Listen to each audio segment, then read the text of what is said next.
got me heated. How did you get away with this? They say that? They say it. All of them say it. Welcome to Organic Thoughts. Here with me today, we got Quilladra and Kwame Quarters. One thing and one thing only. And Ashley McCrae. I can't wait until Beyonce drops her Ivy Park stuff. I'm buying everything. The episode is called Hive, and it stands for what we have at the table. Some highly intelligent and very elegant women. You know what I mean? Cardi B. Did she say nigga? No. Cardi B is a character. She really is. I have my whole opinion. I have my whole So the black girl be like, oh, what's your corny ass? I'm not a big Beyonce fan. Y'all just gonna have to educate me on why she become a Beyonce fan, to be honest. I mean, for me, it's all about, I mean, not saying that.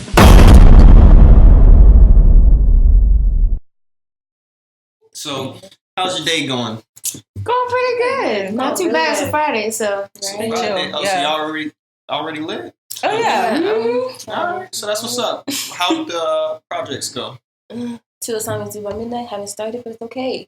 You got 2 assignments due at midnight? Maybe. What you mean, maybe? Yeah, I do, but it's okay. I got it. I got You like got it. 6. Stay positive. I got 6.5 hours left. All right, well, shit, let's get it rolling. So we can go ahead and get it done. All right, so starting off, guys, we're going to get into some prominent entertainment icons and hitting it off. Beyonce, you know, I'm not a big Beyonce fan, so y'all just going to have to educate me on why I should become a Beyonce fan, to be honest. Okay, so before I can even you really need to watch Homecoming. Yes. Because Oh no. my God, you Okay, do. you seriously need to watch Homecoming because even my dad, he watched it and he was like, Ashley, now I see like why you stand Beyonce so hard because you see like the behind the scenes of like the work ethic that she has to like create this type of performance and the message that she has behind it of showing like Black empowerment and the history behind HBCUs. And how she's the first African American female to headline Coachella. So like the history within that self, and you really see like she really is like our Michael Jackson of our era because we don't have performers that are like putting in the time and the effort and the dedication that she's doing. So she's giving back to the community in various ways. So how did she give back through Coachella? I know she did the HBCU, and you know she brought out the bands, and you know she was able to let them feature. But how did she give back to the community a little more? I mean, well, just from the video on and her film, she talks about how when she was preparing for this performance, how she wanted everybody and all of her fans to be represented on that stage. And so, like with the crunk dancers that we saw, that is some art that you don't usually see out in the industry. And so to allow that type of art to be distributed and to be watched and viewed, that's inspiration for someone who's out on the streets trying to work and get some money in order to become a dancer. Okay. And so who's doing this, who's maybe thinking, I don't really have a shot here, who's somehow watching this can get inspired to know, okay, I can make it to where they are. Right. Like the whole Coachella thing is so damn Black, and we don't see stuff that's just like unapologetically Black without it just being like watered down. And she's just like, okay, she's like bringing in so many elements of like swagging and surface. She brings that on there, and all the proceeds that she made from Coachella, she donated it to HBCUs, and she has scholarships that she gives to HBCU students and people, Black dancers. That's big. I didn't know that. So she gives out hella money to the Black community. So that's how like she gives back. So now, would we put her on the same kind of platform as Aretha Franklin, or is she above Aretha? Okay, for me, Aretha and Anita Baker and Marvin Gaye of the world. Yeah, those to me are like the icons. Those are like the starters. Right. And I believe like those people are on a tier and in a lane of their complete own. So they're like foundation. They're the foundation. Exactly. Like you can't like when I say like she's a Michael Jackson of our era, I'm not saying that she's better than Michael Jackson. Yeah. I'm saying like Michael Jackson, like was around when our parents, like he was popular when our parents were around our age. Exactly. So they had somebody who was like, Michael Jackson can stand on the stage, not do anything, and people are screaming. Right. Yeah, I feel that. Exactly. Like, and Beyonce do one move, everybody's like, oh my God. Presence of the person is just so overwhelming. Like, now you have a plan to get Beyonce to USC again, right? Yes, so, that is my plan. So how would you even get Beyonce to USC again? I'm thinking. That's my plan to think about. I'm gonna strategy. I'm gonna have a strategy. I'm trying to think of something, but I just really want her presence, even if she doesn't perform. Mm-hmm. Right? I just want her presence on this campus. So you want her to educate? Yes. Okay. That was my main purpose for trying to get her on campus. Not, like I said, I mean, her having her performing, that would be lit. But I'm saying just for her to speak among the students, to like encourage, because I don't know why, but sometimes when I look around campus, I just kind of see. So I just kind of see students unenthused to like go on. That's big. Yeah. Right. You don't see the enthusiasm of trying to like keep going for that degree, and you just lose your energy within it. And so it's like some people really ask themselves like, is it really worth it? Mm-hmm. Like, is it really like? That's why the retention rate's so low. Right. Like, exactly. And then a lot of people, and especially like when I was a freshman, just my second semester, you saw a lot of people gone. But then when I came a sophomore, almost my entire freshman class that I saw coming in weren't even there anymore. Transferred up to Columbia. Right. Mm-hmm. Either they transferred or they dropped out or went to a tech. They're just, I mean, and honestly, like going to a tech is not something bad. Maybe a 4-year isn't for you and a 2-year is. And that's just how some people roll. But I'm just saying for her to show her face, for her to speak something like encouragement, some motivation, just a legendary powerful woman figure, especially in a Black woman at that would be monumental for a PWI. I mean, PWI is like, it's just so empowering, and I really want that figure on campus. All right, well, we'll see the progressive steps. Your sister president, so we got a president, a VP. And that's what I mean. That's really what kind of drove my idea of wanting her on campus too, because it's like we have 2 Black women in office. Yeah. And I wanted to bring something to campus to have people remember, like, those are the girls that like brought her. They made that happen. I just want to leave a mark saying like, they did that. They really did that. I'll be cool. Now, do we put Cardi B like in the same platform? Could she get there? No. I mean, I have my whole opinion on Cardi, and I could go off on Cardi. Cardi B is a character. She really is.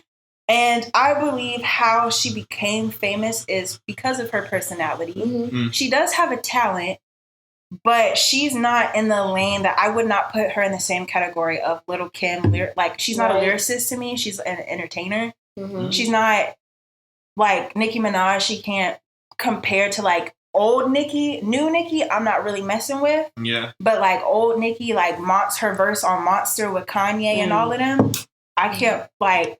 But Cardi's in like, she's with the like new age of hip hop and rap. But what about? Oh, okay, I can see that. Now I definitely can see that. It's like I would say like to put in like a metaphor kind of sense. I would say like Beyonce would be like the mature older sibling. And Cardi B would be like the youngest sibling, fresh out the box. Still a little bratty. Right, exactly.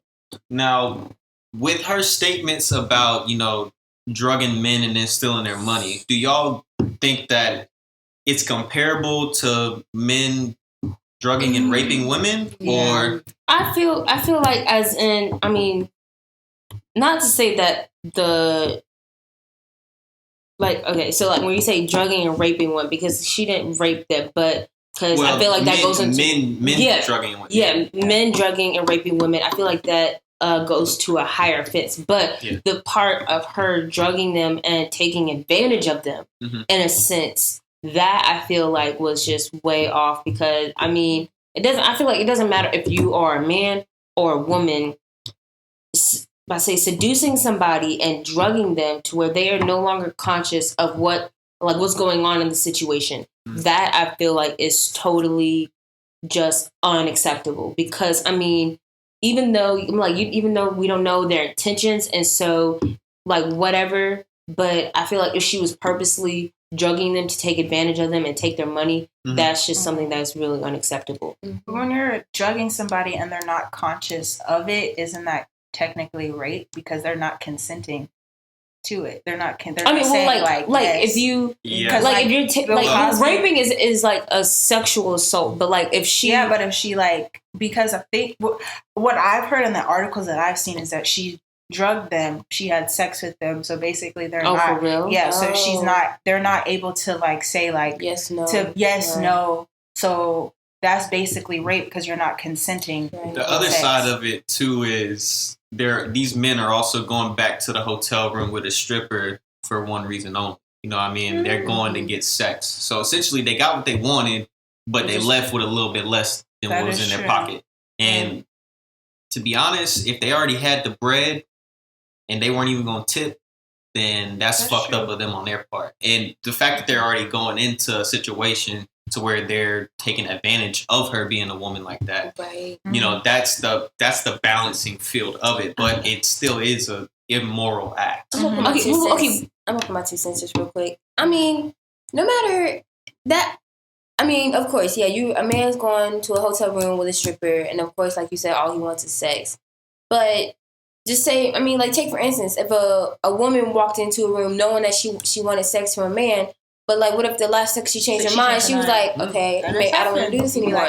Just because your intention was to do that doesn't mean you were gonna follow through. So unless and the whole unconsciousness, that's still because that eliminates or it takes away their right to be like to change their mind. Consent. So consent, it takes away their consent. I feel like so like how you said how she's a stripper and how I'm guessing that whoever it was, they went to the club, saw her, and then decided to go to a hotel to do this. So with Cardi, again, I feel like this is just from the outside looking in, so I don't know all the behind the scenes info, but I'm guessing that was a voluntary action that she did to go to the hotel room with them. So I don't know if that was something that was forced, but she knew if she did go to the hotel voluntarily, what was going to happen. If that was intention from the get-go and she knew that. And so if she knew that he was going there just for sex, then I'm like, okay, so then what's the point in sedating them? Maybe she did it out of safety. I'm not saying that's right to do, but you don't know, that's like plausibility. Yeah, but like what you say of if you're going to somebody's room, and I agree with you. Just because you may be going to this person's room doesn't mean that like you know that you're going to have sex on your mind, but what if you could change it at the last minute? It's just like with the whole Bill Cosby thing. I feel like the same energy needs to be put with like the type of investigation with Bill Cosby. Like Bill Cosby admitted that he did it, that he did that stuff to those women. It's just like those women, y'all going over to Bill Cosby's house late at night. What y'all think? Y'all ain't going to have milk and cookies. Exactly. That's right. Some cookies, but that's true. But when you have like somebody like Lil Nas X that promotes drug culture and such a heavy influence, and then you have people like Cardi B who are with the drugs and they're wanting to party and stuff like that back in her latter years.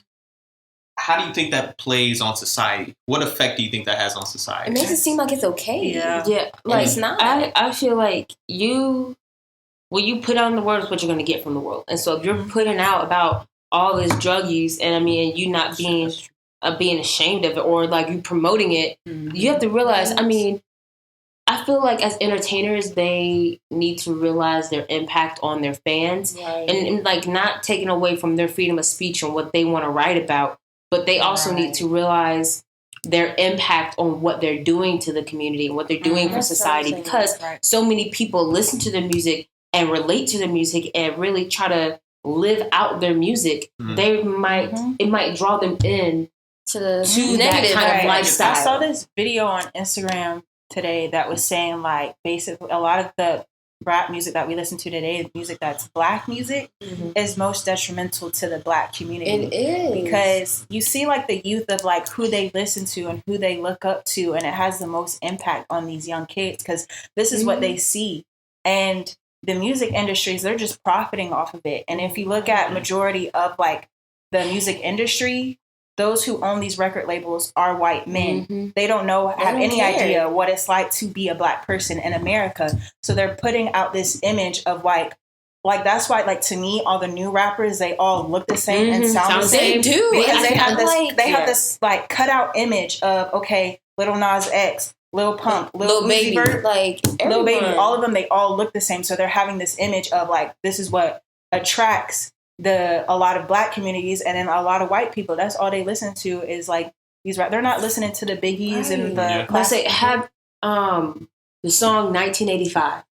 1985, right. That song literally tells the whole truth of what is going on in the music industry and how it connects to the black community right now and to the white community as well, because it just makes them accept the stereotypes of what they have already in their head. It just kind of confirms like, oh, you really are like that because they try to find cookie cutters of the black stereotypes for rappers. And that's what, because like how I said, when I went to the pool party yesterday, they were playing all these like rap songs, and I'm like, who is this? And I'm like, if this was like one of the music videos I've seen of like the older rappers, I'm like, it would be people vibing to the good rap, to the good rap music, to where it was talking about truth and not. Yeah, it was talking about the truth and about what they experienced in life and what their struggles that they had to go to.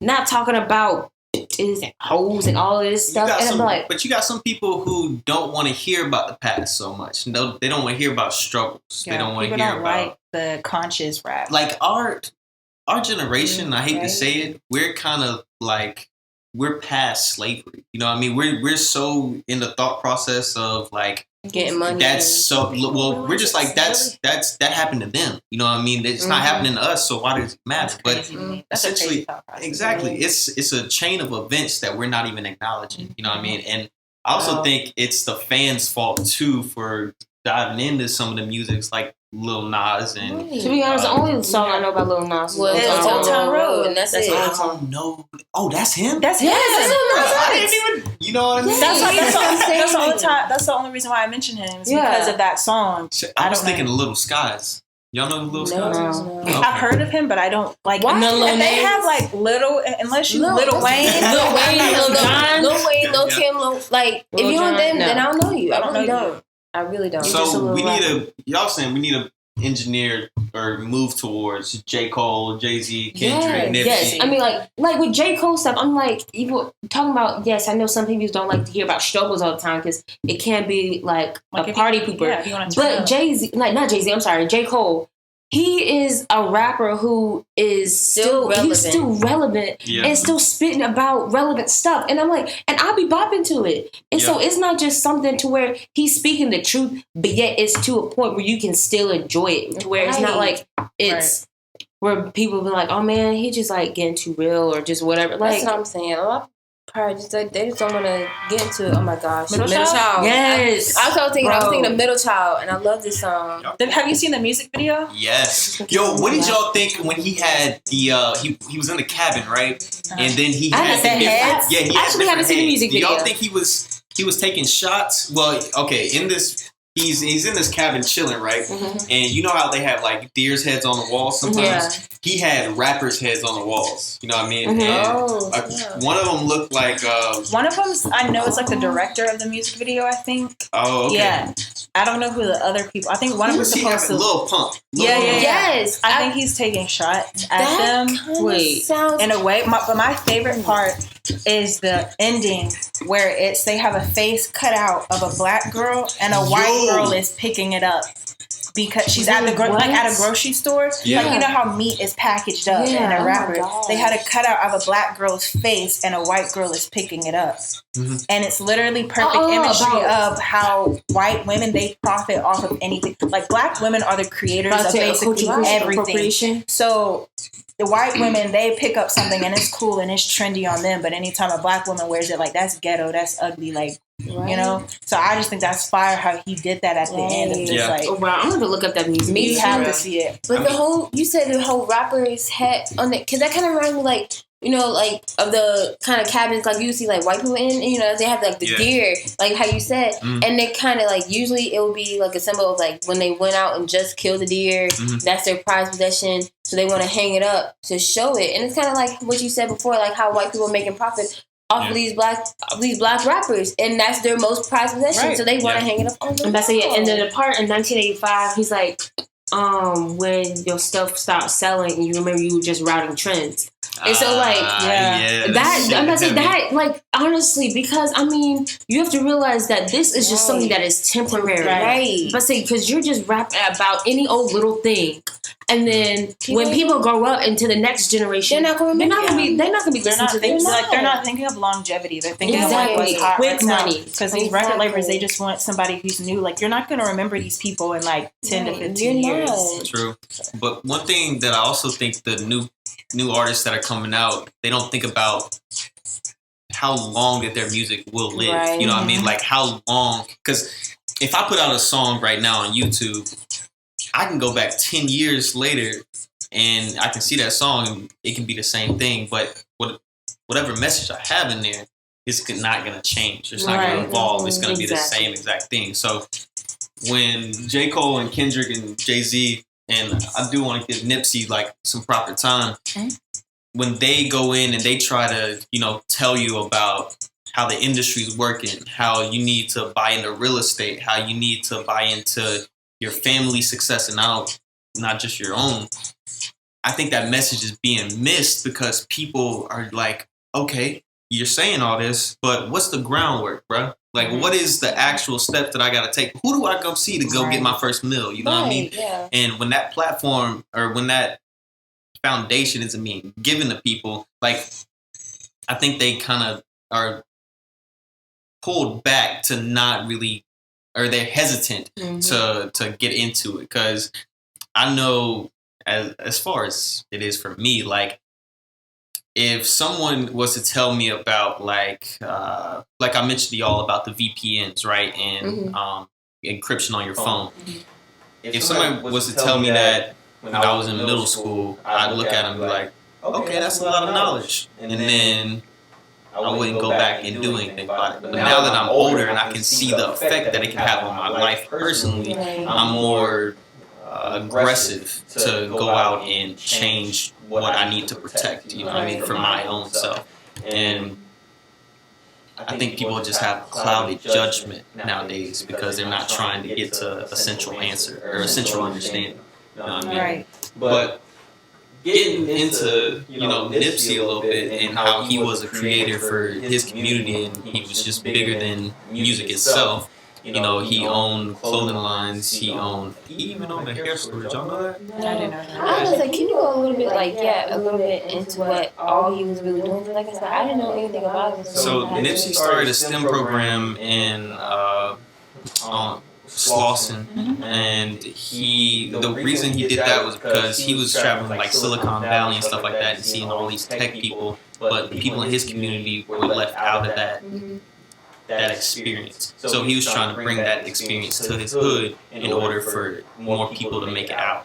Now he got murdered senselessly because now there are a lot of conspiracy theories out there, but people from his circle are saying it's a known rat that did the job, and I'm not trying to. He was shot. He was shot like 6 times outside of the store. Five to the body and 1 to the head.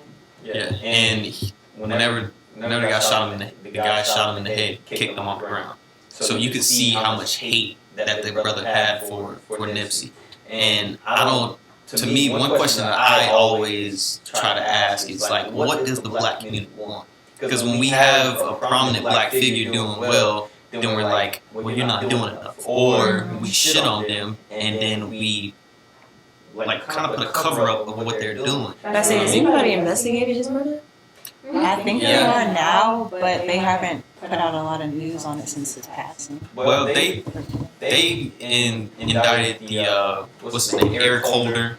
They put him behind bars, and so he is the murderer of Nipsey Hussle. And I haven't seen anything about him going to trial or anything like that. But as far as the community goes and like the videos on that, you can just see the streets are flooded with. They even had Crips and Bloods come together, you know, in Cali to walk and, you know, be in peaceful arms to one another, because taking out a brother that was so prominent to the community, that was really trying to give back and send kids to school and things of that nature, you can't replace that, really. Well, honestly, I mean, to try to make sense, because I mean, I don't really know how, I mean, because you said to help his hood, and so he might, like, the work he was doing was trying to probably get people out of the dark and try to get away from hood activity, and try to get away from like this gangbang and anything. And so maybe like what you said, what does the black community want? Why would they do this to him? It was probably messing with one of their crew members and affecting, I guess, the way they ran things. So that's my own. Apparently, the guy wanted to be put on, and Nipsey wasn't gonna put him on because he was a known rat in the assailant. So he wanted to put him on. Yeah, like he wanted to be put on the music industry type deal. So it was due to jealousy that Nipsey got killed. You know what I mean? Killed him and took him away from his kid. Yeah. And he was raising what, two of his nieces as well. I'm not sure.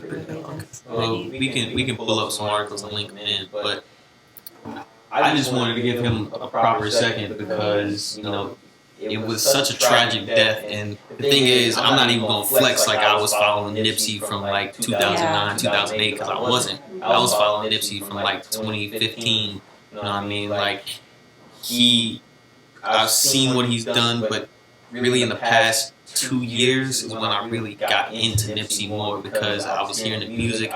His music sounded a lot more like J. Cole. It sounded like a lot more like Kendrick's, and also it was streaming a lot more. It was like mainstream. So once that happens, and once that happens for a person who's speaking about content, that's huge for them. Like, you know what I mean? But getting into another brother who, you know, has kind of fell off the earth and then come back, Kanye. Now, I know you mentioned something about Kanye's Coachella performance, so we could earn Coachella Sunday service. He did the Sunday service. It was basically like he did All Falls Down. I don't know the whole lineup, but he did All Falls Down, Jesus Walks. He did like a whole bunch of like his old classic songs and then like some new songs, and he basically made it like very like gospel, like church feeling with like a choir and the instruments. And he had like this whole tent that says church clothes, basically selling like a sweater for $245 that says like Jesus Walks on it, and he wants to open up his own church. I saw an article that Kanye wants to open up his own church. Now, my whole feeling on this dude is I brought with Kanye the time that he was making beats for people and people didn't even know he's making beats. Like, did y'all know he did the beat for Bonnie and Clyde? Oh, sure. For real? Yes, he produced Bonnie and Clyde. Oh, wow. And I've been rocking with him for a long time. And it just like breaks my heart to see like where he's just falling downhill. And I think the catalyst for the reason why he's falling downhill is when his mom died. And those at his environment that he hangs out with, like the Kardashians and stuff, I don't feel like that is helping him, because he's surrounded by a whole bunch of yes men and a whole bunch of people that aren't really like being like, hey dude, you need to go to a therapist, you need to take your medication, you need to like try to find healing. And with his comments on like slavery and stuff, I want to like be like, okay, you're canceled, but at the same time, it's just like, I've known people, like there's people in my family that have experienced like mental health issues, and a lot of they're not in their right mind. And it's really heartbreaking to watch, and it's like your community is like the most important thing, and I just feel like his area that he's in is not helping him. It's not conducive for healing. And I feel like the stuff that he's done with like Trump and all that kind of stuff, I just feel like when he's not in his right mind, he's not processing like the impact of what he's saying and what he's doing and like the real meaning behind it. I feel like his mind is so like he's in like year 3005, and he's thinking of something completely different. He doesn't see like what we regular folks see. Mm-hmm. He calls himself Jesus, so he feels like he's above here, and I feel like he thinks like, okay, y'all are tripping out on these little minor details, but I'm thinking of something else up here, and he can't articulate himself well. That's what I wanted to get on, like his communication, because like when he first said the slavery was a choice comment, you know, it shook me because I'm like, wait, bro, I know you know the history because you came out on national television and you said George Bush is a you know what I mean? So I know you got some foundation of black history. Now, the way I was thinking he was trying to say that was there's been a mental slavery within black people in not wanting to change where they're at. You know what I mean? Being comfortable, getting government subsidies like food stamps and things like that. Like he even like I believe it was TMZ. That's where he had said it. Cause like he was talking about, he's like 400 years. You talking about like they've been enslaved for 400 years and they still didn't make it out.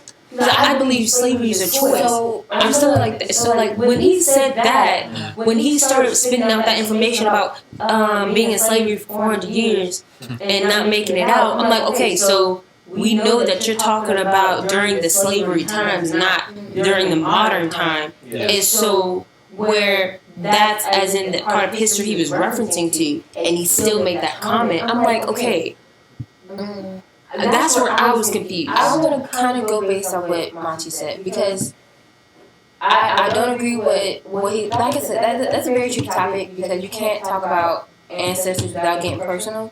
So when he said that, it brought me back to the psychology lesson about learned helplessness. About how you are like put down so much and like you were just like brainwashed to the fact to where you think nothing can help you, right? And it was talking about like the whole dog experiment where they even opened up the cage for him to be free and he still stayed, right? So that was the first thing that came to my mind when he said slavery was a choice. So like, you know, where there was more of us than them, but yet they still like, I guess, chose to be in that, like, learned helplessness. But that whole slavery was a choice. I mean, it just kind of, like, hit me the wrong way. And I don't think, like, just by how much they had to endure in that time, I don't think you could ever say that was a choice. Like, they chose to be in that situation. Yeah, it kind of brings me to what Killmonger said.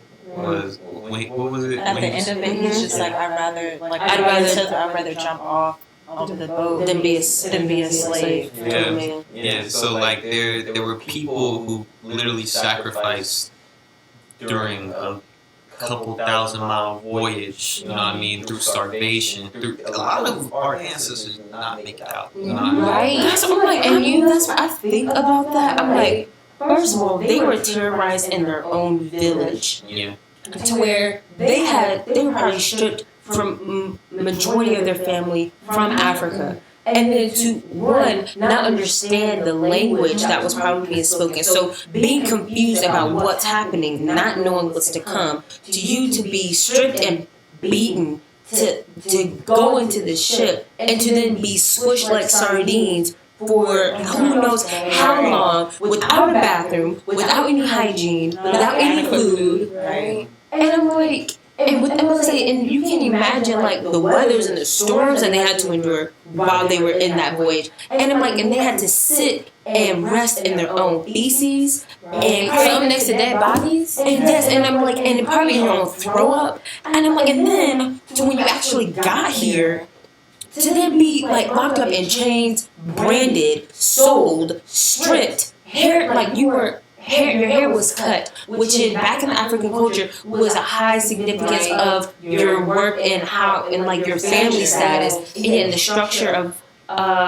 what you had. And I'm like, that is so. I can't even mind-boggling.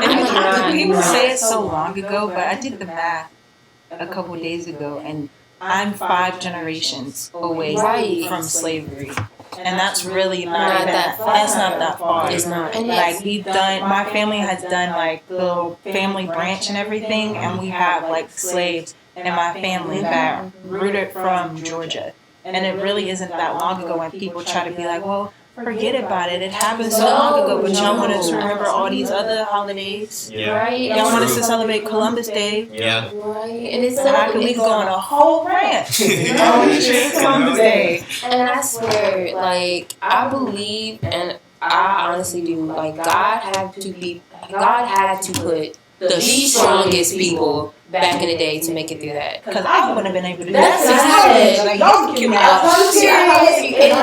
In middle school, they asked, I remember 8th grade history, Miss Holly asked the class to, like, go back in the time and, like, you know, think about, like, what would you have done and all this type of stuff. And me, I was, like, stupid. And so I went to my mom, right? I need intelligent. I had to grow, right? I grew.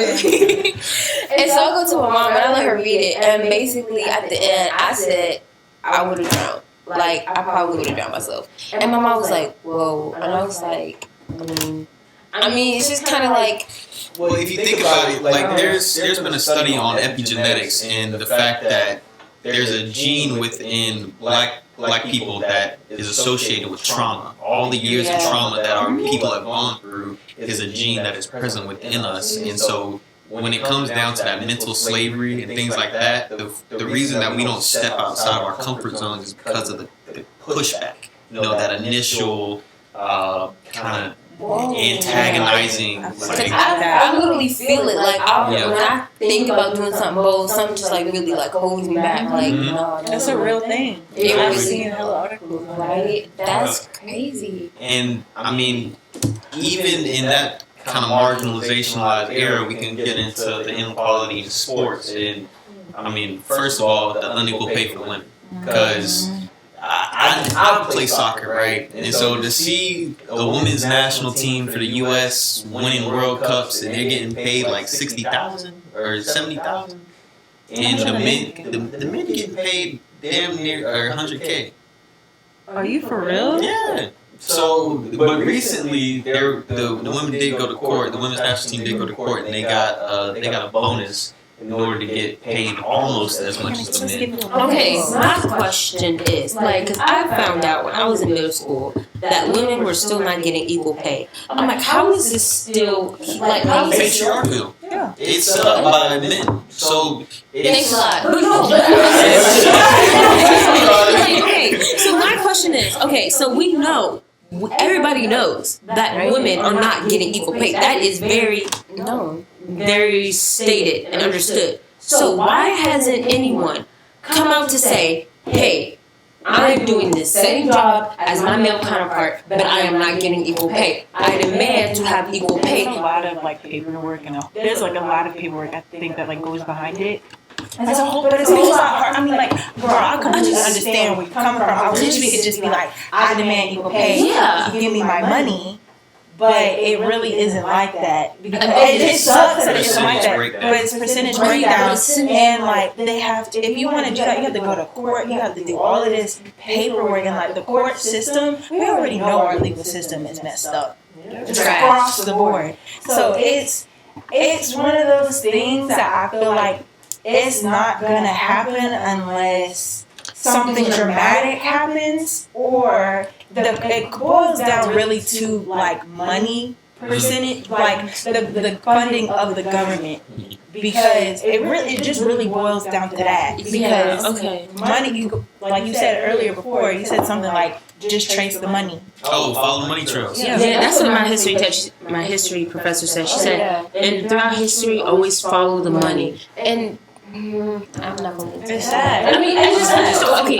Like when you were talking about percentage breakdown, that just still makes no sense to me. I'll put it this way, right? So you have a CEO, you got a vice president, right?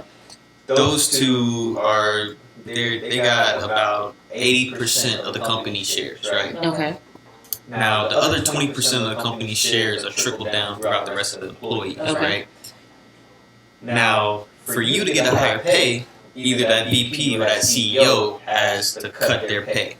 Now, if they're taking that 80% and reinvesting it back into the company, then what they're trying to do is they're trying to make the company's assets worth more instead of trickling it back down into their workers to give the workers a higher pay rates. Now, essentially what that does is it gives them more money in order to buy new equipment and create new positions and things like that, but it still leaves the cloudiness of, well, how do you fund the workers? It's kind of like Amazon, like how Amazon is this multi-billion-dollar company, but their employees are getting paid minimum wage, you know what I mean? So recently, Amazon has said that they're going to raise their minimum wage for their employees to, I think, around like $18,000 to $20,000. And to those of y'all listening, go fact check me on that.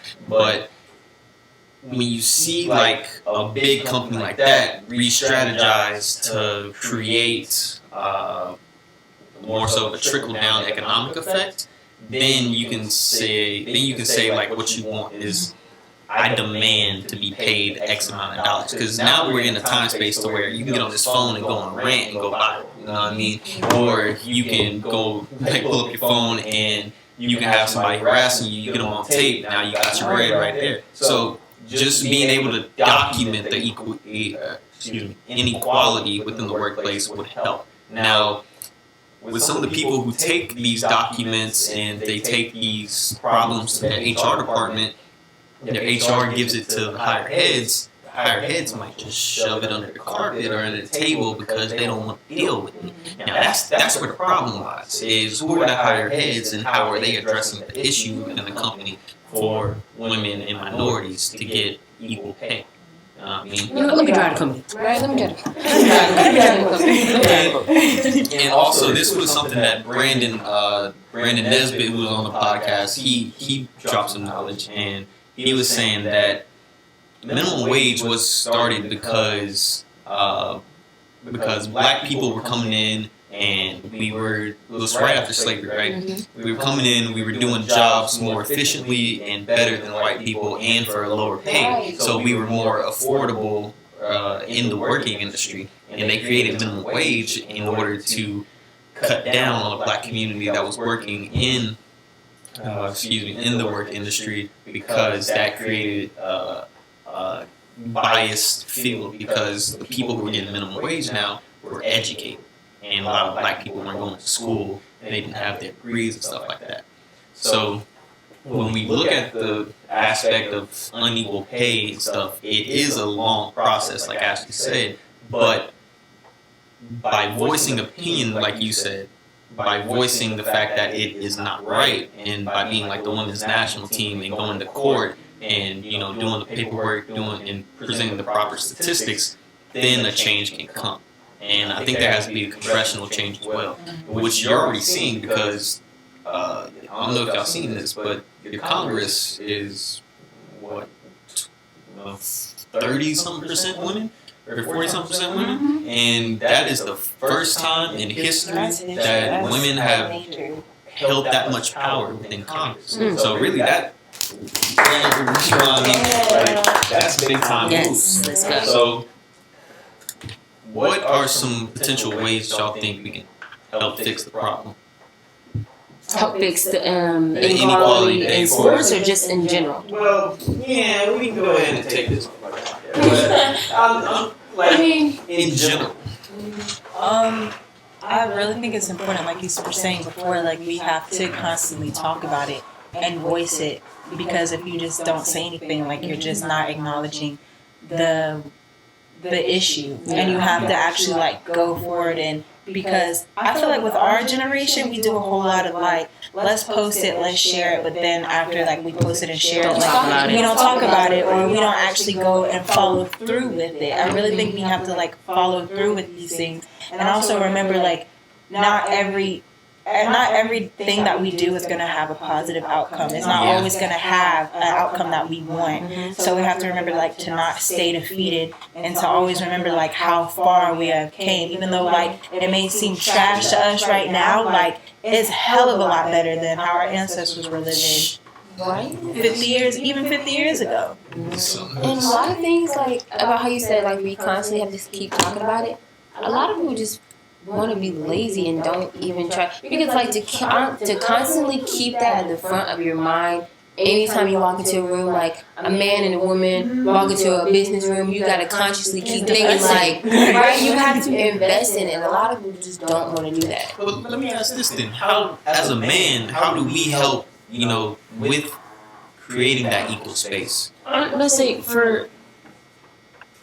it's just about realizing the issue, and then realizing even though it doesn't affect you, it affects someone, and being an advocate for that issue. Because I think about during when trying to get rid of segregation, or just trying to abolish slavery. Like, it wasn't slaves that abolished slavery. It was the abolitionists that worked tirelessly to help change law and abolish slavery. So if it wasn't for the support and the efforts of people who it didn't affect, that's where the help comes in. Because the people who are affected by it, they can shout and scream all day, but unless someone else comes in to help them reach that goal, they're not going to be like, people are more likely to pay attention to somebody that looks like them. Right. It's just like if us trying to educate a white person of what it feels like to be a black woman in America, they're not going to understand it. They're going to look at me and just be like, okay.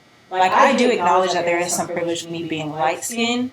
There's hella light-skin privilege. Yeah. But just like, I know I identify with being a black woman, so me trying to voice my opinion to, like, someone who is Middle Eastern, like, they're not, we can't really identify with, like, what their struggles that they go through. I mean, like, we can identify with being minorities, but they go through a completely different struggle than I do, and I go through a completely struggle than they do. So I feel like people are more likely to listen to somebody that looks like them, and if you have allies, people are going to listen to those allies. Yeah, and if we kind of unionize and try to collectively put ourselves in other people's shoes or other people's positions and have more empathy, then I believe that there can be a change in society. Yo, T-Roar, what's good, man? How you doing? Oh, sorry. Hey, Hey, my man just got over I know, I'm sorry. Take a seat. How y'all doing? Good. We just finished up a little bit on unequal pay and inequality, and what we're going to move into next which is a pretty juicy topic. Actually, go into that NFL story. Come on. Whoa. Which NFL story? The Chargers? Yeah. Okay, so This one got me heated because I remember I came across Instagram and I saw it and I was like, what bullshit is this? His name is Jaleel. I can't remember what his last name is, but they're sitting at a table at lunch or whatever with their white significant others, with a whole bunch of black NFL players, and they're saying a cheers to more light-skinned kids, and it's. They say that? They say it. All of them say it. It's a table full of black men with their white significant others. And it creates this huge uproar of, first of all, it looks like colorism and it looks like self-hate. And another topic of when black men make it big, they always go with a white girl. You know this? Have you ever heard of that? Like, yeah. He gonna leave you for a white girl, things like that. So leave your ass for a white girl. Yeah. So that video is like, it's so. What?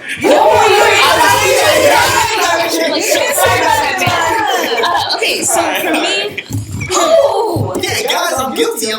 You know, I found the love, I found vibe, so I was like, yo, I mean, everybody's different. But with you.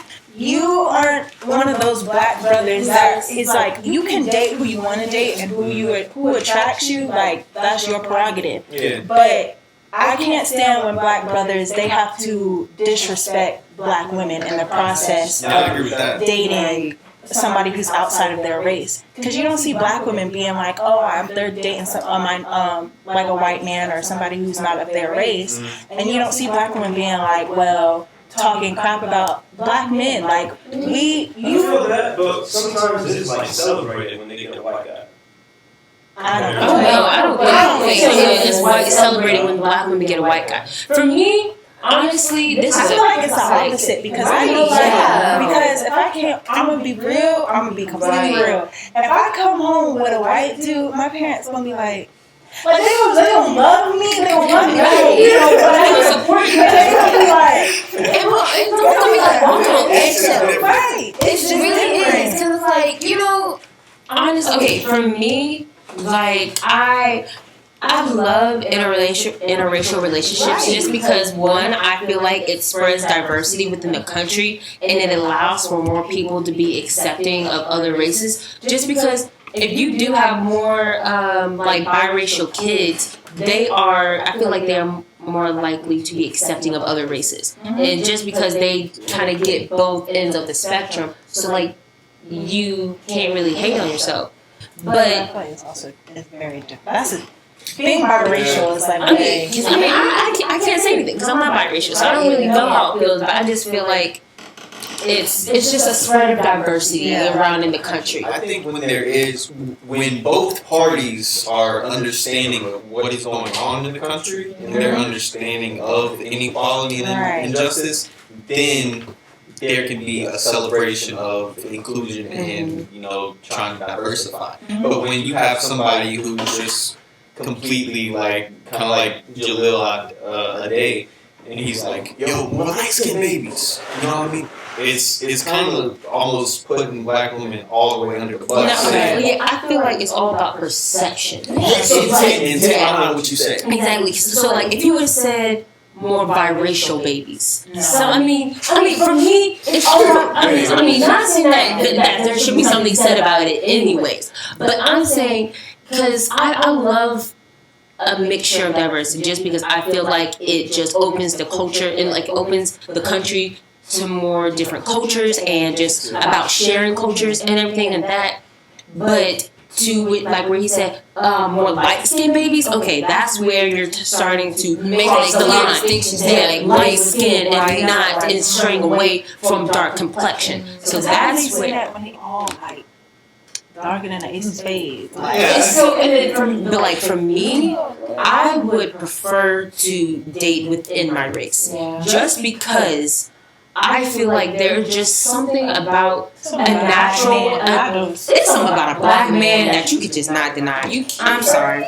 Yes, we all run this shit. So I ain't gonna lie. I mean, there's a natural energy, just exactly. We got the juiciness. Yes.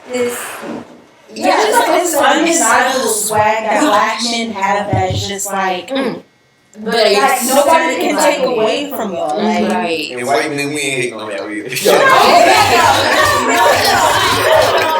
But it's just white men. Like I've seen a lot of white men, right? Where they have that like black swag. I'm not saying you gotta have a black swag, to have your stuff together.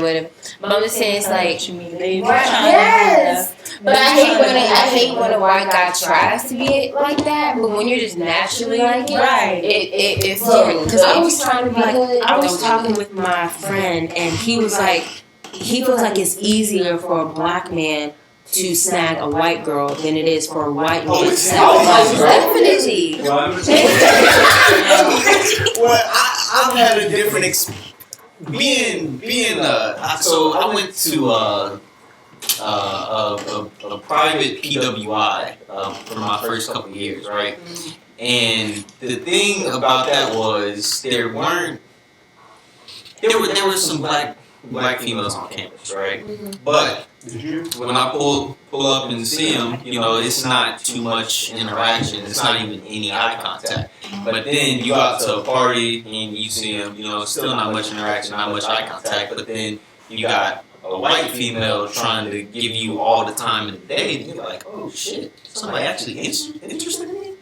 So you try to give them that energy, and then, I mean, it's really kind of easy because they're kind of flock towards you. I know what you mean because I feel like, and I'm not trying to like bash anybody or bash white women, period. Right. I feel like white men have just been black men have been so hyperly sexualized in the media. And like from my experience, the high school I went to a predominantly white high school where I'm class of 300 people. There's like 15 black people. Yeah.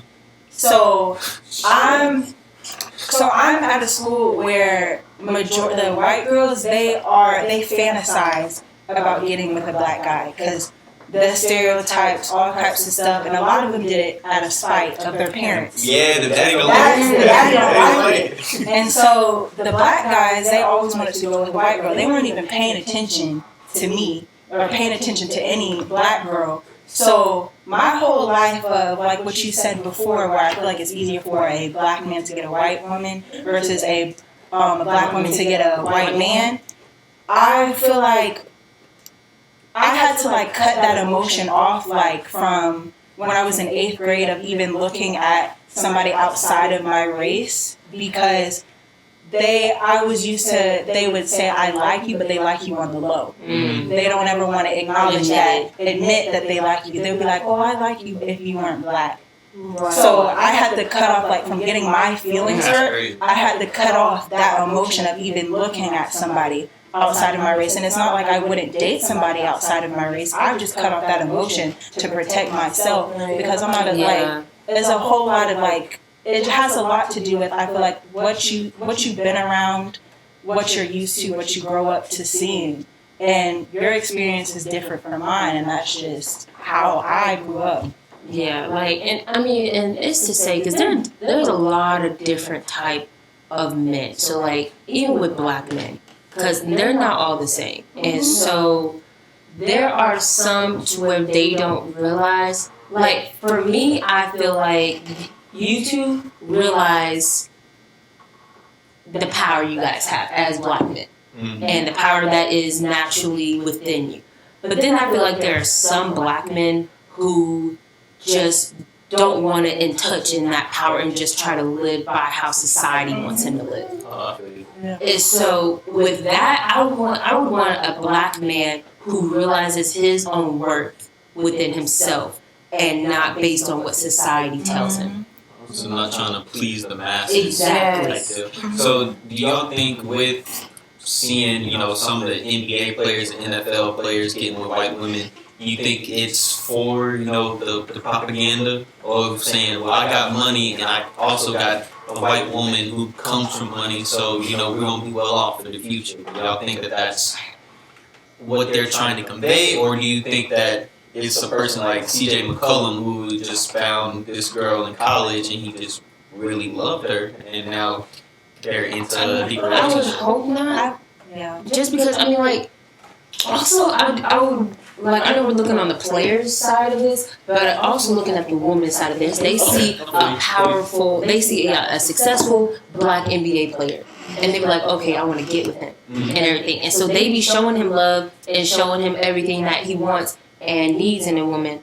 And they be like, okay, well, since she's showing it to me, I'm going to go with her. And so not saying as in putting on a front, but as in targeting. Oh, dig. Like, I mean, but just as in, like I said, targeting these black men. And so just because of their success, because I'm like, okay, so if they would have, if he was a garbage man, would you still be exactly? So like, just because if he was the same person with the same personality and everything that he comes with, but just was not on the NBA, it was probably as a janitor working at somewhere. Would you still go with him? No. I mean, I can attest that women will flock to you because of sports. Yes. Like it's just, and I don't know, it's a societal like push towards having that kind of relationship. Kind of, I don't even know if you want to call it a relationship because it's not even a relationship. It's like an interaction, having that interaction. You know what I mean? And no, go ahead. No, go ahead, finish. Okay, like I don't want to say like it's a good thing because it's not. You know what I mean? Because essentially it enhances misogyny. And a misogynistic culture is very patriarchal and it needs to be dumbed down.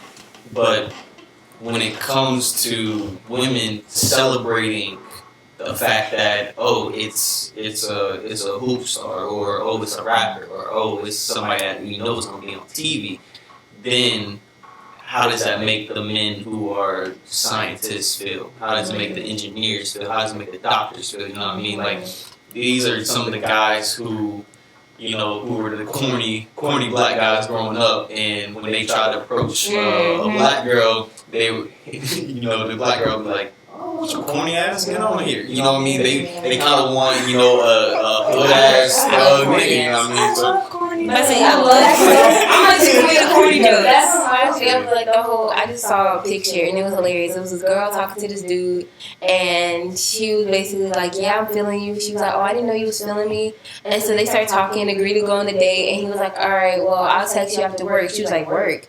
He was like, "Yeah, what?" He was like, she was like, "You work?"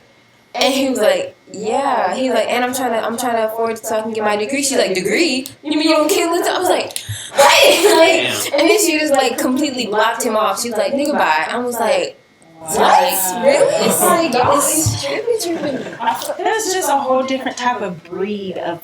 There's different breeds of people out there. So it's just like one black person does not speak for all black people. One black person does not speak for all white people. So.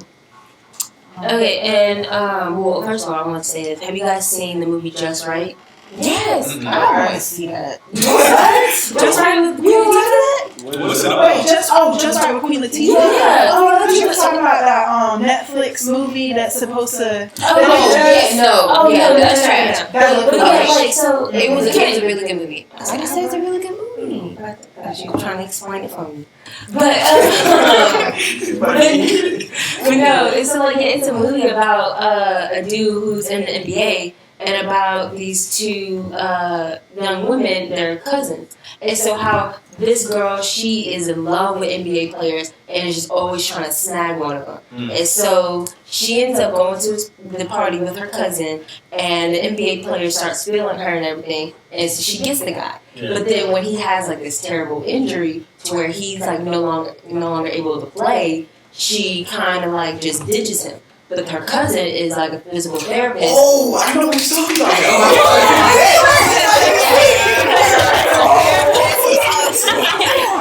And then she's a physical therapist, so she starts working with him to really try to get him back in the game. Right? Yes. And so tries to get him back in the game, and so he makes this astounding recovery, and he's back in the game, back in his A game. And so him and her start getting the feel for each other and start liking each other. But then the cousin wants to come back and try to get with them, and he takes her back. And they kind of ditching the cousin. Yeah. And so it's kind of like how you only want to be with him when he's on the TV, on the court, showing off. But when he's down and it's really time for you to step in to care for him, that's when you want to go. I kind of think back, like, I'm not trying to be cliche or nothing, but I kind of think that whole situation goes back to women just wanted to be provided for, right? Women security, sensitivity, right? The man brings, to make sure that man's provided. So when we was talking about the example of if you wasn't an NBA player but you was a janitor, would you still come for me? And no, I mean. I am not trying to speak. I am not trying to speak down to anyone who does that, because Lord knows we need them. Because no one else wants to do it. So God knows we need those people. But it's like that whole line of, are you able to provide for me? Are you able to provide for a family? Are you able to not only be stable for yourself, but be stable for us? So a woman seeing a man being that successful on his own merit knows that she knows that he's able to, help provide for the family, take care of her, take care of the kids, not worried about trying to struggle. So that was my life on it. But I feel like that's kind of deep though, because you can have a janitor out here, right, who's trying to be an entrepreneur right, too. That's what I'm saying. It's all in the motives. It's all in the motives, and you have to know the person. Exactly. Because you have to get a feel of knowing if they're. I know he turned up for that. You gotta work, man. You have to get to know the person and know what their motives are, because you could be with somebody, say he has all this money, but he has no ambition, or he's not moving forward. Or you could meet somebody who say they're struggling, say they work at like a fast food restaurant, but you see the drive, you see them like going hard every single day. So you have to really like know the person and know the vibe, just like not. Yeah, there's nothing more unattractive than a man who's not ambitious. Exactly. If you do not have the motivation and determination to keep going forward, and you just okay with being where you are, I mean, like, it's just wanting, not saying being greedy and going for all of it, but like, you know, wanting to step up, wanting to be better. That's maximizing potential. Yeah. Right? Yes, exactly. So, now, this is a topic that before we get into the God part. Okay. Cardi B. Did she say nigga? No. Why? Because she identifies being Latina. So we're not going to give any of our minority people a pass. Because we don't say derogatory like slang about them. So why would we give them a pass of like saying? What's something they always call each other? I don't know what they call each other. And well, I know for I've heard of it, but I just can't think of it. I can think of hombre. That's about it. I heard but that's not derogatory though. You're right. But I mean, because like how we talking about earlier about how nigga came from the derogatory term with the hard R and how we took it back and took ownership of it to where we now claim it as our own, even though it was our own first place, but not in that with the hard R on the end. Nagas. Yes, and so with that, I feel like that was a psychological empowerment that we then took back, saying like how it was used to tear us down mentally by using verbal abuse, but then we took it back to now and like really claim a community and it's like brotherhood. Yeah, it's almost like a brotherhood that or a bond that we use that word in order to connect with. Yeah. And so for people who are not a part of that community to where it was used towards, I feel like have no right to say it just because there is no history behind that with your ancestors. So what is your use in using that? A lot of times they use it for cultural appropriation because it's the trend. You know what I mean? Exactly. It's what we black people set the do. trends. Exactly. We run the culture. And another thing, when it goes back to abolishment of slavery, the reason why they got abolished was because infrastructure was falling because a lot of black slaves were in the war. They weren't doing it because they were trying to be nice. They did it basically just I tell you, I was really thinking about that. I was like, y'all really like, as much as y'all profited off slavery, y'all really abolished it. I tell you. Well, they didn't. They just modified it. They made it. They made it into mass incarceration. Exactly, and that's exactly what I was talking about when I said about how once slavery ended and segregation was going on, and then once like the Jim Crow laws were, I guess, taken away. It wasn't taken away. It was just covered up. Yeah, it was covered up because like how I was saying, like the drugs, how they were not illegal until most of the minorities started using it to help their stamina and the work they were doing. And once they figured out all these minorities were taking all the whites' jobs, it was like, okay, we need our jobs back. So how, instead of being like saying put them away for being a certain race, we need to put them away for doing something else. So they made drugs illegal just to put races away. Yeah. I mean, how did you get away with this? Troy, wasn't cocaine like an ancient drug? It was Japanese? Yeah. Japanese. It was a Japanese that had cocaine. No, opioids. Shit, I don't know. Okay. No, he was like Japanese. Well, we're going to have to do some research into that one. But, I mean, I do have to agree that, for one thing is very evident, that our culture is being very much propagandized, if that's even a word, but I won't make it a damn word today. So, tell me one thing. No, again, this is not in any way to like take down another race or whatever, because every person is their own person. But what is something? I'm trying to figure out a way to say this. The black culture has influenced majority of society's like styles and its infrastructure to where I'm like, I remember I think it was Charlemagne, the guy, I think. He said, like, if you took away all of black culture and we went back to Africa, like, look, we took all black people out of America. Right. Yeah. Where would America be? Peanut butter gone. like, honestly, because I was like, that's the one you can think of. I don't know that one before. but I mean, it's just, like, it blows my mind, and honestly, like, when I think about it, it gets me so heated. It's so mad. One blows my mind completely. Like, it pisses me off. Is why do we have all these black people, or just minorities, period, who are locked up in jail over like minor drug offenses, but we have white people capitalizing off of legalized marijuana who are selling it, having their own shops. Like, I don't understand. Like, say that again? There's in California and Colorado, and there's like some other states that it's legalized and it's fine. Like, people are having, like, at Coachella, they were giving out free weed at like one of these parties. Yes, free weed.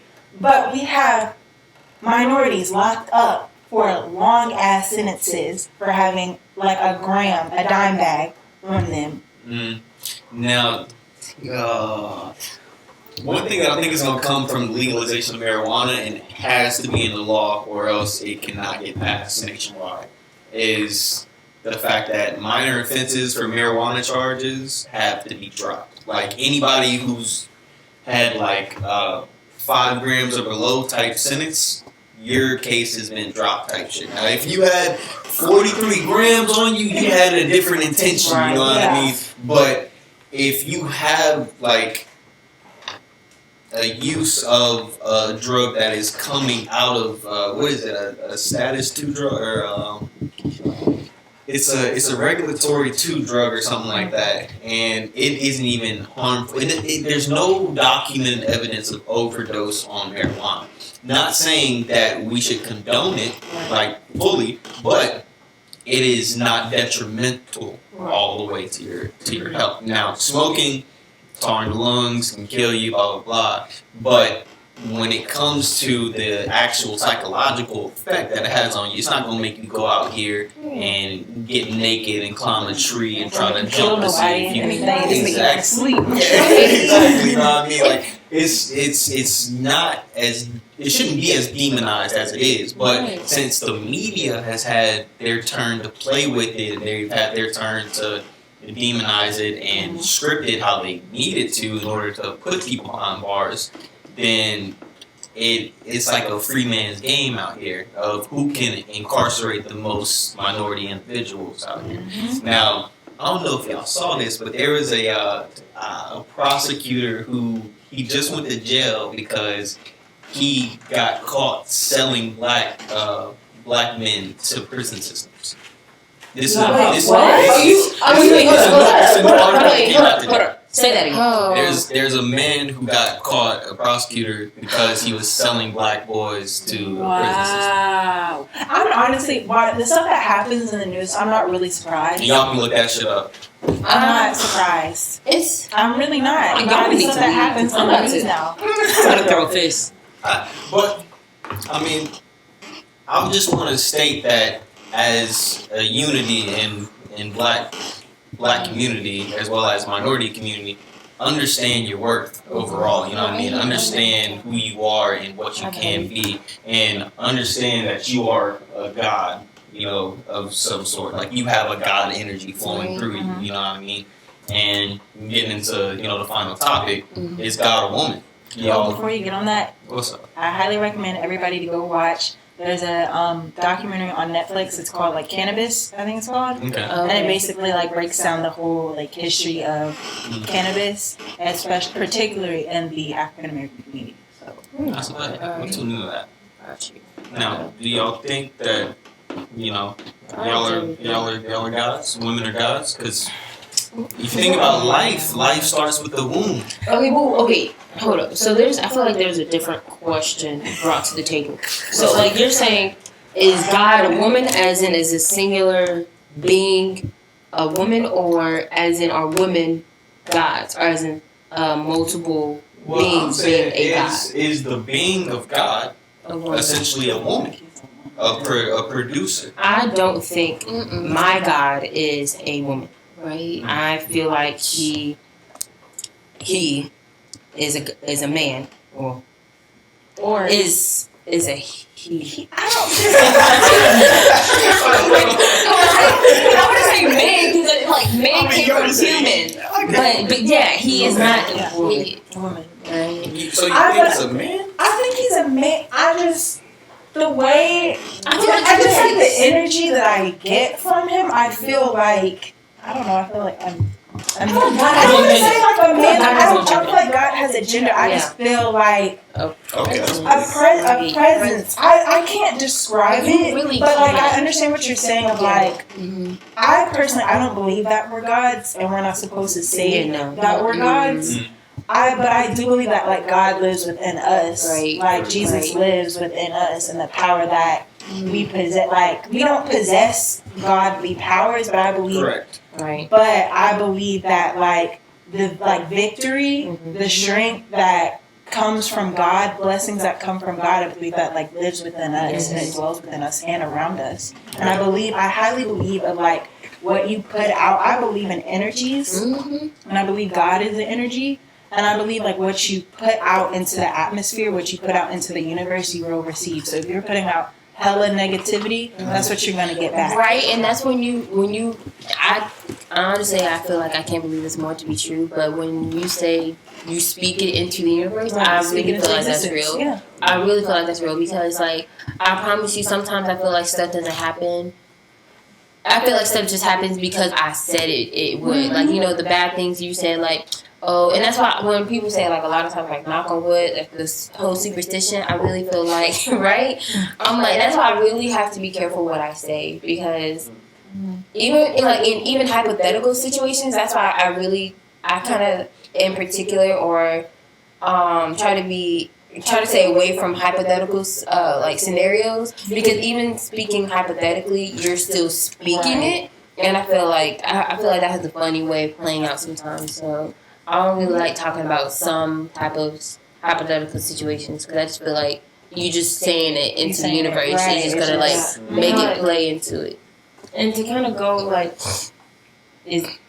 God or woman or women gods. Like, I mean, in the Bible it says we were made in His image, right?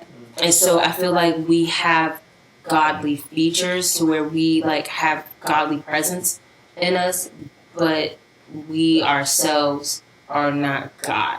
Like as Ashley said, like we can feel His spirit and like His spirit lives in us. But I feel like to say we're gods can put blasphemous. Yeah, basically, because it can make us think, it can stray us away from being humble, right? In some sense. Well, as far as is God a woman, let's get into the Bible first, right? Mm-hmm. The Bible was written by King James, a man who was trying to separate himself from the state because he was married to a woman that he didn't want to be with. So now he wrote the Bible in order that he can get remarried. So even when we look at that, it goes to show that the story itself is written around men and men's prosperity. So when I'm introducing is God a woman, it's because that a man is not able to create like a woman can. Like a man has the seed for creation, but the woman has the womb that can nurture the creation, has ultimately the produce to support the newborn baby and things of that nature. So, and even if you think about like the universe in itself,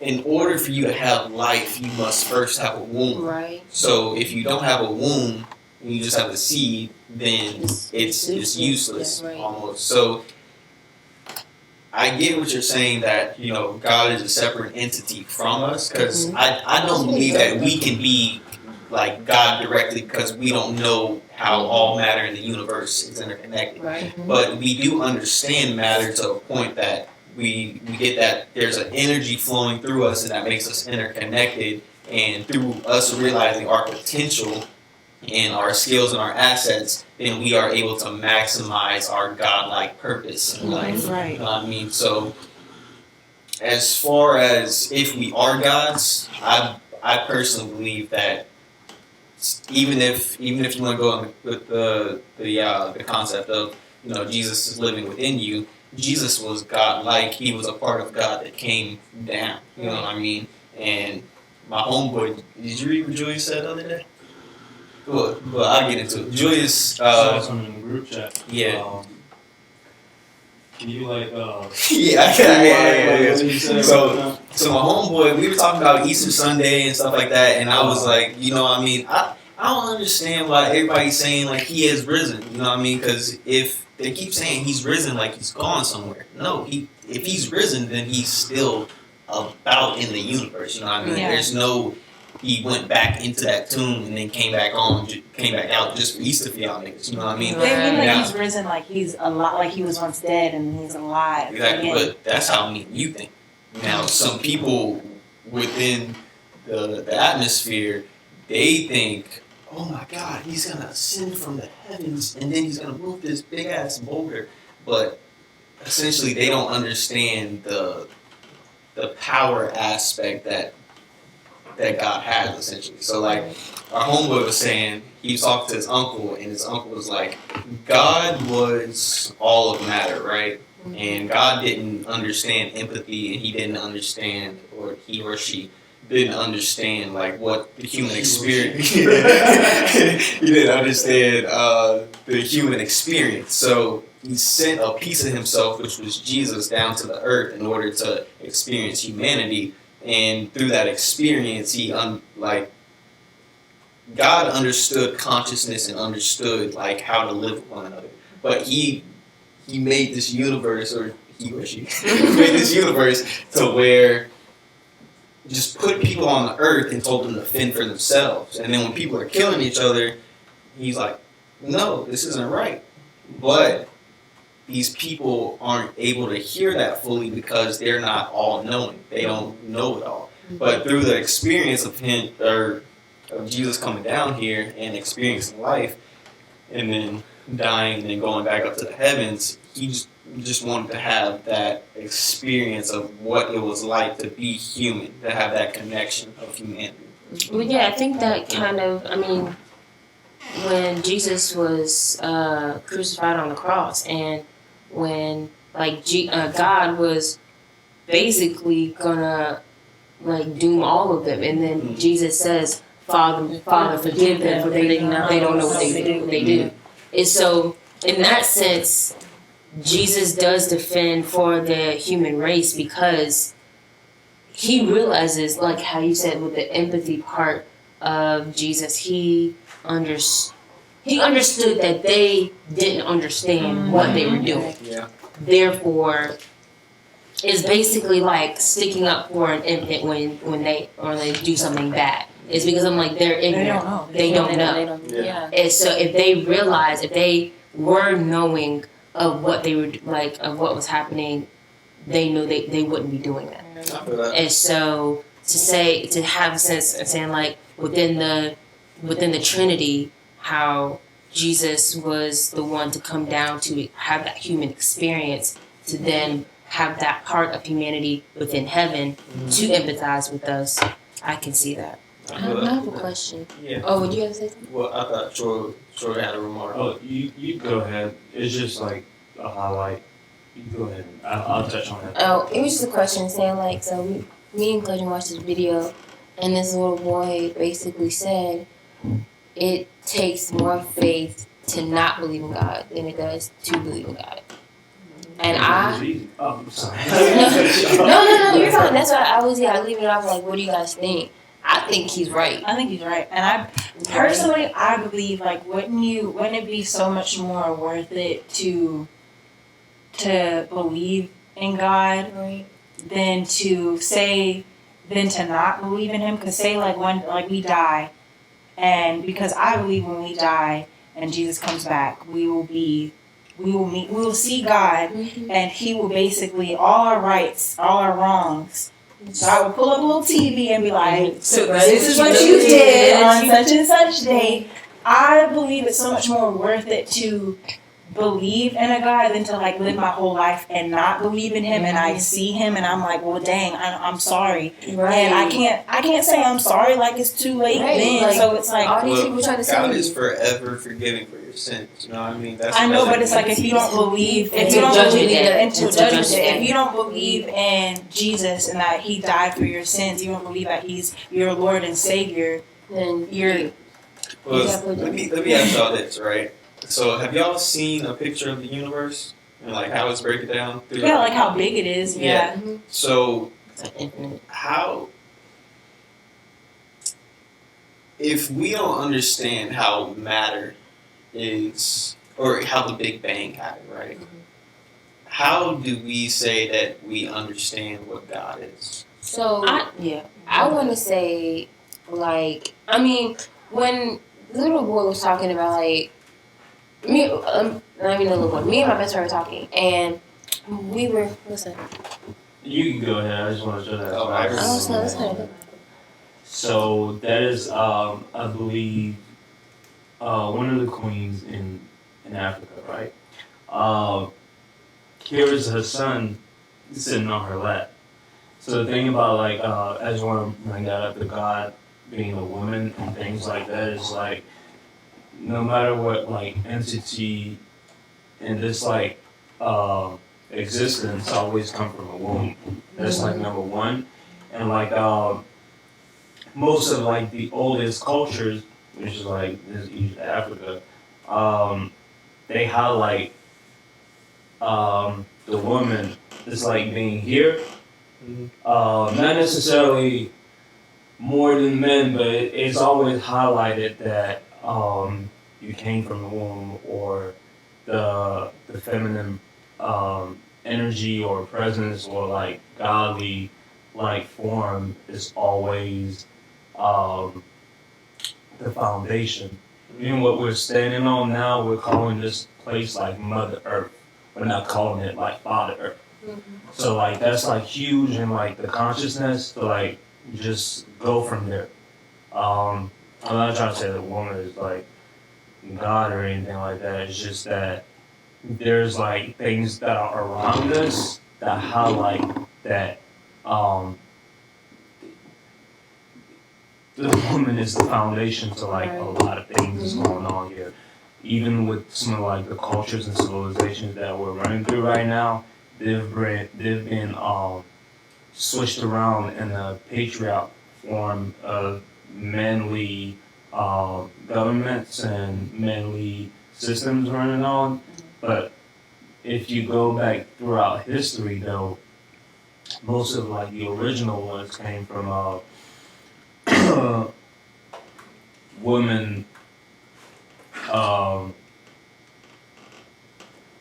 Women. I feel like sometimes using English describing. He speaks 3 languages.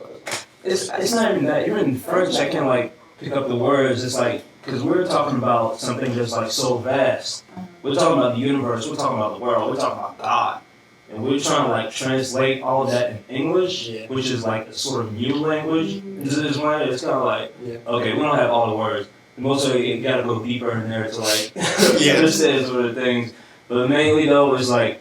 And I'll send some of these files to you. I get this whole thing called Earth Weekly Weeks on my laptop here. It highlights like a lot of things that went on in the world here, and like it traced back from back then to like here even. And then also the thing that you was asking me, I'm sorry I cut you off. You just like go as I said. Oh, the Jesus thing, yeah. It's like mostly of the Bible stuff is taken like literally sometimes and really physically, but keep in mind some of the people that wrote it, there was like an intention behind it. Taking it as like Jesus is going to ascend from like the sky and like save everybody, it's kind of like a little bit too easy to like just. And some people are okay with that. I guess like. Some people run like different consciousness, but even the Jesus story is like they're tracing the sun, the perception of the sun. So the perception of the sun in the sky, on how it dies in December and then rises back in the January or like spring. There's like fertility and all that good stuff. There's every scripture in the Bible highlighting related to Jesus, but it's in man form and taken literally. But it's really like the sun doing this thing in the sky and coming back yearly, showing you that you die, you come back to life. There's fertility and then there's death in December. It's gonna keep doing that, so you get it within your consciousness, and you be like, all right, I'm part of this, and it's trying to teach me something that is way more vast than just, I'm just gonna submit to this form and let this person handle all my like existence in this life. And then again, we got Jesus. Keep in mind, there's like different cultures around the world in Asia that have their person as well for this thing. So it's not just Christianity running here. We got Hinduism going on. We got the Asians got their thing. We got our African people that already highlighted most of those things. And it's just like something to like keep in the back of your head that, yeah, like Machi said, like King James wrote the Bible, right? Mm-hmm. Somebody wrote the Bible. It's like, it's a hell of a story. I don't want to shit on the Bible because even it does give a guideline for how to live life to the healthiest manner, I'd like to say, or to a manner that you won't inflict pain on yourself or your brother or your sister and stuff like that. But some of the things that are written in the Bible are also to keep people in a structuralized system. You know what I mean? Like, who was it? Who was the guy that went up to the hill to sacrifice his son? Abraham? Yeah, so like when Abraham heard God talking to him saying, hey, go up to this hill, sacrifice your son, and then you'll have more sons and more family and stuff like that. But ultimately he didn't have to kill his son. It was a test. You know what I mean? I think that the Bible is written to test you and to test your faith and to test like how much you can function within this harsh environment, within this harsh world, as well as like you know that you're gonna have to make sacrifices if you want to succeed, and a lot of people don't want to make sacrifices either. So like that's why some people will just lean on the fact to say that, oh, it's only God that I'm alive. It's only by the grace of God. But if you look at, you know, as you were saying earlier, like the energy that you put out and the energy that you affect other people with, like if I go over there and slap Troy in the face, I expect him to respond with the same energy. You know what I mean? Like there's nothing that's going to be good that comes out of that. So if we understand that the energy that we put out into the world, then I think there could be an understanding of, you know, the figure that we call God, as well as the understanding of ourselves as people as well. I also like say that most of the spiritual scriptures and books and cultures, they're like there to like trap spirits. All right, that's because I'm not just gonna be soft on it and be like, yeah, it's like that. They're just like trap spirits at the end of the day, because you live this experience, this like life, whatever you want to call it. But at the end of the day, when it goes to like, all right, if it may be your judgment day or like the next step to like what's gonna happen to your existence, because like the thing is, you never really die. You maybe like leave this place, and again, the leaving this place thing is kind of like, because you leave an energy here. But the next step from this is like key to like how you control that shit and what you do next. If you have something that's holding you down and telling you that this is the only thing that exists and these are the only people you should submit to or whatnot, the next step is going to be really crucial, because we're bigger than just our physical body and what's going on here right now. So if right now, if you're like playing around here and there and jumping from like, I don't want to say jump, I don't want to get too, sometimes get emotional when talking about these things. But the thing is, the next step is key. If something is holding you back from like expanding to what's beyond a religion, because at the end of the day, they even say in like the books, the history books and stuff like that, they need like a religion and something else to like run the society, to keep the society going, to keep the society just in the flow of things. You need that religion. Now, who's your God? Is it Jesus? Is it Muhammad? Is it Ishnu? Is it what culture is it? But they need that religion for sure. But the people who like design like the society structures per se, they know damn well that it's not just one being, or you don't even need that. It's almost like a Get Out situation thing. Y'all seen the movie Get Out? A Get Out situation things where humans on the entire planets right now are in situations where they're most of the people are in a situations where they don't know that there's something going on beyond the veil or beyond the curtains, and there are people who know what's going on beyond the curtains, and they're trying to control us. But even them, sometimes they don't have like the full power to navigate what's beyond the curtains. So they want to like write scriptures or write laws and say, listen, these minorities, we definitely need to keep them incarcerated because we know like they know how to run like sort of this earth thing. Like their culture, they really got that thing good on this side right now. You know what we're gonna do? We're gonna write these laws. We're gonna say, you know what? Matter of fact, anybody that's dark skinned, just go ahead and take them to jail. If they have like 1 gram of weed, just put them in there because we don't need all that. They did in the Bible. They got slaves should obey their master.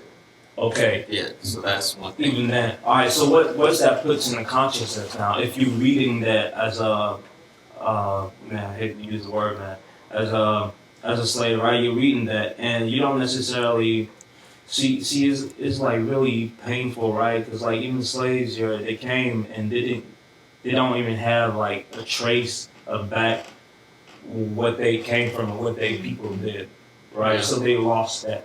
So now they got a book that's saying slaves should obey their master, okay? And then automatically that's what's going on now. For some of them, at least, for the majority of them, that's if some of them is like you want to eat tonight or whatnot, you better read this book. You're not gonna eat. So if you're sitting there, it's like, man, I'm trying to eat. I'm gonna at least go like see what this book has to say. Yeah. So you know what? Oh, you service on Sunday? All right, bet. Let's do Sunday, man. I'm gonna be at that service, see what's going on. Next thing you know, it's like constant, yearly. Then he got his kids going on through the system now, and next thing you know, it's like you got this completely dark person or Latino person associated with a book that a person that wrote from like the east side of the planet. That's his culture, but yet this is your shit now. Yeah. The fuck? Yeah. I don't mean to get so emotional, but it's like 2019 right now. We're in a situation where most of us we can break out of that if we want to, or all right. Here's the thing with the Bible, right? There are components within it that you can still notice, and you can live properly or something like that. Because at the end of the day, it's like the perception of the sun. It's like there's some natural components within it. So, but what I'm saying is, it's like be very careful because you better be super strong in your consciousness when shit happens to where you gotta expand and move from there now. I mean, to the next step in your life, maybe here or like something else, that you keep in mind that and I don't have right words. I mean, God is love. That's what I breaks it down to. Like, as long as we have an abundance of love, then we can get to higher means. But I thank y'all for coming on the show, and I thank y'all for breaking down some topics. I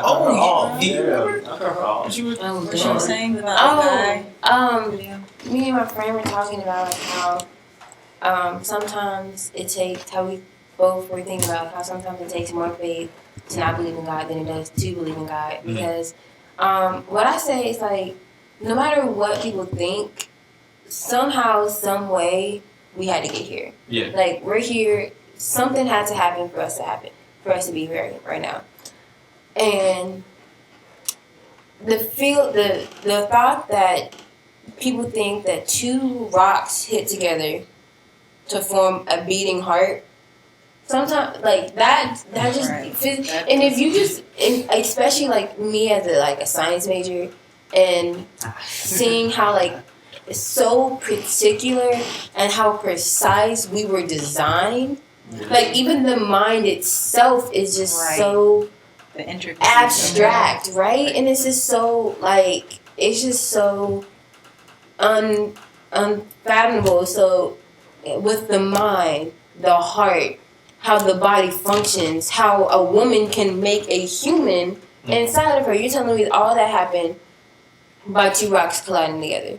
And I mean, that's probably not the entire thing that they believe, and they could probably go into deeper subject of what that is, but I just feel like there has to be a higher being to be able to make the animals, to be able to make, and people think, they say it's like, oh, it's evolution, and they think like, you know, humans and animals were made by like things being adaptable and evolving by like, you know, by doing all that. So it's just like, I just believe that something has to be more higher than just that to be able to do that. I feel it like if I'm in church and I hear a word like I feel like my skin is on fire, but it's like a good type of fire. And from my personal experience, what I've experienced, what I've seen my family members experience, like there's too many blessings that have happened in my life for me not to give credit to God and for me not to say that He is not real. Right. And like I said before, like I much rather live my life like knowing that there is a God than to like live my life like saying that, okay, there isn't one. Right. And with like, I respect everybody's opinion, because like a lot of the things that y'all like say like really educate me and I like had no idea about. But I also, it goes back to like when you get like the information, like how, like where is the information coming from? Who is saying the information? A lot of the information that we get online, like Wikipedia, WikiNotes, like people change that. Anybody can change it. Right. So we don't know where like the information is coming from. It could be from anybody. It can be from a crackpot person. Right. So but with Christianity, like I feel like Christianity is like such a complex religion, and I feel like a lot of people misconstrued it because there's a whole lot of there's bad and good people everywhere. There's a whole lot of bad people within Christianity who use it and take it, and who are completely take the words of the Bible and completely twist it or try to like take sections of the Bible, like how you said with like slavery. Yeah, that's what I was gonna say. They took sections of the Bible and basically gave it to the slaves. Of like, they didn't give them the whole entirety of the Bible. Like within the Bible, even though it does in some way condone slavery, it talks about how a master should treat their slave as well. Right. So they should treat them with respect and with dignity, and how they should, like the way that the U.S.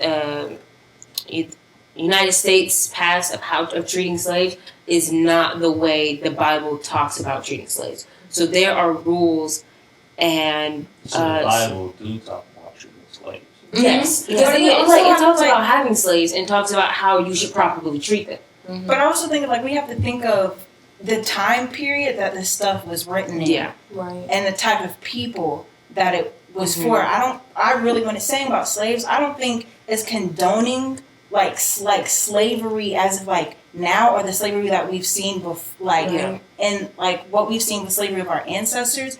I feel like the time period that it was, I mean, like for me, like, and I don't really know how to say it. There are sections of the Bible that I do read, and I do, like, we're not supposed to question God, but there's a whole lot of stuff that, like, I don't understand within myself. That goes beyond. There's a whole lot of stuff I don't understand. Right. And, but there's also sections of the Bible where I completely, like, identify with it, like, Jesus is love, God is love, to treat people how you want to be treated.